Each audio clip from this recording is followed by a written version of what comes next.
ከ5 ቢሊዮን ብር በላይ በሚያወጡ የታክስ ቅሬታ መዝገቦች ላይ ውሳኔ ማሳለፉን የፌዴራል ታክስ ይግባኝ ኮሚሽን አስታወቀ።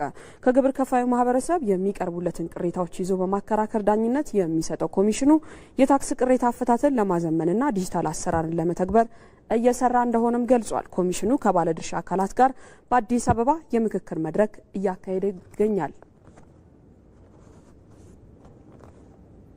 ተመልካቾች እዚህ ጉዳይ ላይ እንቆያለን። የምክክር መድረኩን እየተከታተለች የምትገኘው ባልደረባችን መቅደስ እንዳለ በቀጥታ መስመራችን ላይ ተገኝታለች። መቅደስ እንዴት ውለሻል?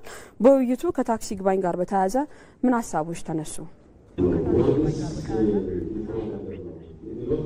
አመሰግናለሁ ወይንሸት። እንዴት ውላችኋል ተመልካቾች? ቀደም ሲል አንቺም ጠቆም እንዳደረግሽው የፌዴራል የታክስ ይግባኝ ኮሚሽን ከባለድርሻ አካላት ጋር ውይይት እያካሄደ ይገኛል።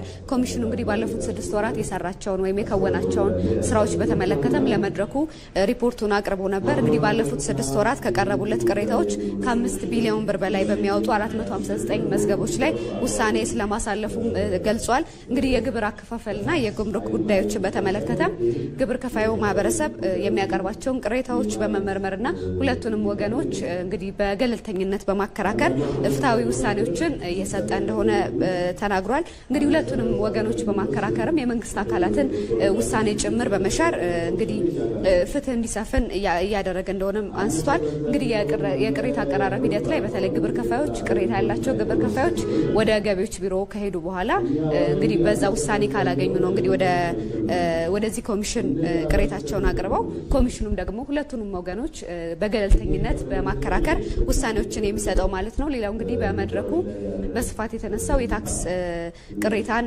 ከማዘመን ወይም የታክስ ቅሬታን አፈታትን ዲጂታል ከማድረግ አንጻር የተለያዩ ሀሳቦች ተነስተው ነበር። ወደ ተለያዩ አካባቢዎች ላይ ያሉ ከአዲስ አበባ ውጭ ያሉ ዜጎችን ተደራሽ ለማድረግ ተንቀሳቃሽ ችሎት ወይንም ደግሞ የኦንላይን የማመልከቻ ዘዴዎች መጠናከር እንዳለባቸው ከመድረኩ ተነስቶ ነበር። የታክስ ቅሬታዎችን ባጠረ ጊዜ የተለያዩ ውሳኔዎችን ማሳለፍ እንደሚገባውም ኮሚሽኑ ገልጿል። እንግዲህ ይህም ደግሞ በተለይ የዓለም ንግድ ድርጅት አባል ለመሆንም የተለያዩ የባህር ማዶ ኢንቨስተሮችንም ለመሳብ አንዱም እንግዲህ የታክስ ቅሬታ አፈታት ስለሆነ ለዚህም እንግዲህ የታክስ አፈታት ላይ በብርቱ መስራት እንደሚገባም ተነስቷል። በአጠቃላይ የታክስ ውሳኔዎች እንደዚሁ ዝም ብለው ከመቀመጥ ባለፈ የተለያዩ ትንታኔዎች፣ የተለያዩ ጥናቶች በተለይ በውሳኔዎች ላይ በማድረግ ከፖሊሲ ጋርም በተያያዘ ለተለያዩ ተቋማትም ግብአት እንዲሆን ኮሚሽኑ መስራት እንደሚገባውም ተነስቷል። በአጠቃላይ ኮሚሽኑ በተለይ ከጉምሩክና ከጉምሩክ ክፍሎች ጋር ከገቢዎች ጋር እጅ ለእጅ እየሰራ እንደሆነ የተለያዩ ውይይቶችን እያካሄደ ይህን ችግር ለመፍታት እሱ ጋር ሳይደርሱ ኮሚሽኑ ጋር ሳይደርሱ የተለያዩ ቅሬታዎች እንዲፈቱም ጥረት እያደረገ እንደሆነ ገልጿል። ለአሁን ያለኝ መረጃ ይሄ ነው። አመሰግናለሁ።